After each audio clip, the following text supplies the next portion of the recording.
ko, dapat na nga ba akong kumuha kaagad ng permit? Kahit na 1 buwan, 2, 3, 4 na buwan pa lang akong nagsisimula?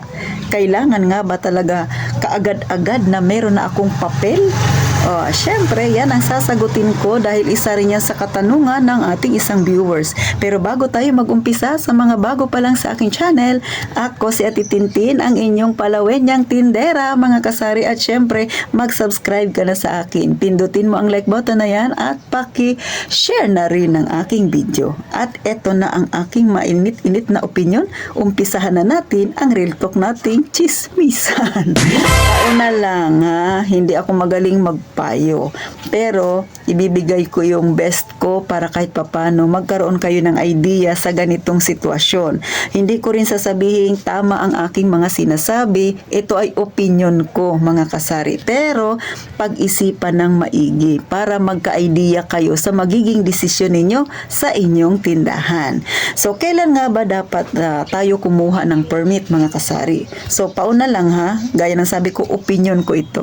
So, si Ate Tintin nag-start ng 20,000 na puhunan. Then, nag-start ako ng aking journey sa pagtitindahan August 2020. So, August, September, October, November, December, 4 months po si Ate Tintin na nakapagtinda na pero wala pa akong lisensya. Kasi, kung kukuha ako kaagad ng lisensya, 4 months pa lang naman ako nag-ooperate at maliit lang talaga ang aking tindahan. Sabi ko nga, mga kasari, masyadong alog-alog pa ang aking paninda ay hindi ko pa talaga kayang kumuha ng permit. So, maliban pa dyan, ang babayaran mo kasi sa City Hall ay pang whole year na. So, kahit nagsimula ka, 4 na buwan lang ang pakinabang mo, mga kasari, ay walang discount yun. Walang ganon. Basta ang iti-charge sa'yo ni City Hall pang buong taon. Kaya, hindi ako kaagad kumuha. And then, pagpasok ng 2021, saka ako kumuha ng permit. Syempre, hindi na ako lugi doon. Next, mga kasari, no? Kapag kayo ay kumuha ng permit, kaya na ba ng tindahan ninyo i-shoulder yung lahat ng gastusin? Sigurado ka na ba doon?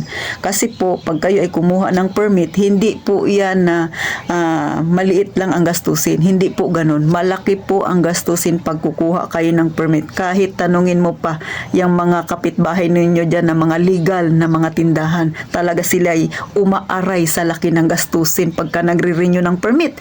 Hindi lang si Ate Tintin ang nagsasabi niyan. Pati yung mga nagbablog na ukol sa tindahan, alam ko, sinasabi rin nila na malaki ang bayarin nila.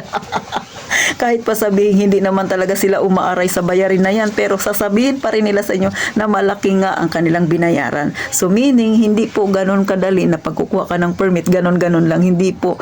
Ang katapat niyan ay pera, malaking gastusin. Kaya na ba yan ang tindahan mo sagutin? Hindi kasi pwede na magpaluwal ka ng sarili mong pera. Dapat yung ipang-re-renew mo or ipang-kukuha mo ng permit ay manggagaling sa yung tindahan para malaman mo kung kaya bang mag-survive ng tindahan mo, kung kaya niya bang sagutin ang lahat ng gastusin na kailangang bayaran ng isang may tindahan. Kasi diyan mo makikita kung talagang kaya ng tindahan mo. Diba? Kasi kung hindi kaya ng tindahan mo, ibig sabihin, lugi ka. Panay labas ka ng pera, walang napasok. So, ganun, mga kasari.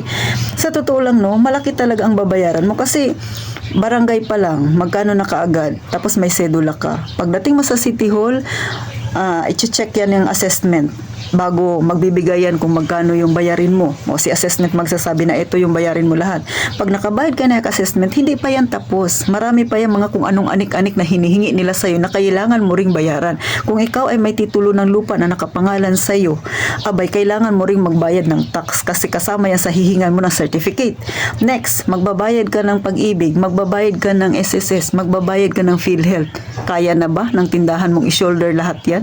Paano kung 5,000 pa lang ang puhunan mo sa yung tindahan, ay di ubos na kaagad, luging-lugi ka sisi. Kaya pag kayo ay kukuha ng permit para sa inyong tindahan, i-check ninyo ang inyong tindahan. Kaya ba talaga ng tindahan kung bayaran lahat ng pangangailangan? Yun po, mga kasari. Kasi doon mo lang mapapatunayan na kaya kang buhayin ni tindahan. Doon mo lang malalaman, nakikita talaga si tindahan.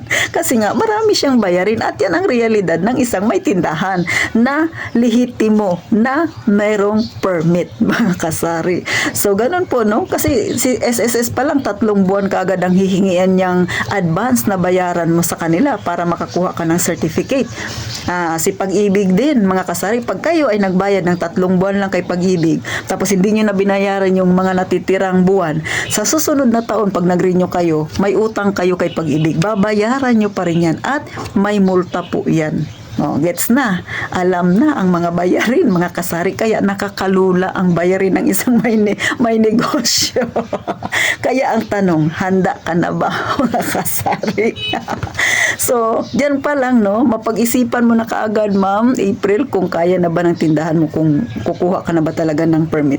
Pero kung ang area ninyo, Ma'am, ay hindi pa naman ganun kahigpit, si City Hall dyan sa inyo ay hindi pa naman ganun kahigpit, tapos hindi mo pa masasabing tindahan talaga yung iyo dyan dahil nasa loob pa ng bahay ang iyong mga paninda, mag-isip mo na, no? Kaya na ba talaga? So, kung hindi pa kaya, mag-ipon ng mag-ipon, magtinda ng magtinda, palakihin ang tindahan, paramihin ang produkto, at kung sa tingin mo, kaya na ng tindahan mo na kumuha ng lisensya, why not? Kasi masarap magnegosyo ng legal lang yung negosyo, mga kasari. Yun naman ang advantages ng isang may permit, mga kasari. Hindi ka kakaba-kaba na pagka may biglang nag-conduct ng inspection dyan ng mga taga City Hall, ay meron kang may papakita na ikaw ay legal talaga na negosyante. So, hanggang dito na lang si Ate Tintin, mga kasari. So, kayo na po ang bahalang magpasya kung dapat na ba kayong kumuha ng permit, kasi kayo ang nakakaalam kung kaya na ba ng inyong kapirahan yan, mga kasari. So, paano? Sana nakakuha kayo ng idea. Nakatulong si Ate Tintin. Bulay-bulayin ninyo ng maigi yan, mga kasari. Pag-isipang maigi, kaya na ba talaga ng yung tindahan yan? So, paano? Gaya nga ng palagi kong sinasabi, mag-iingat tayong palagi, mga kasari.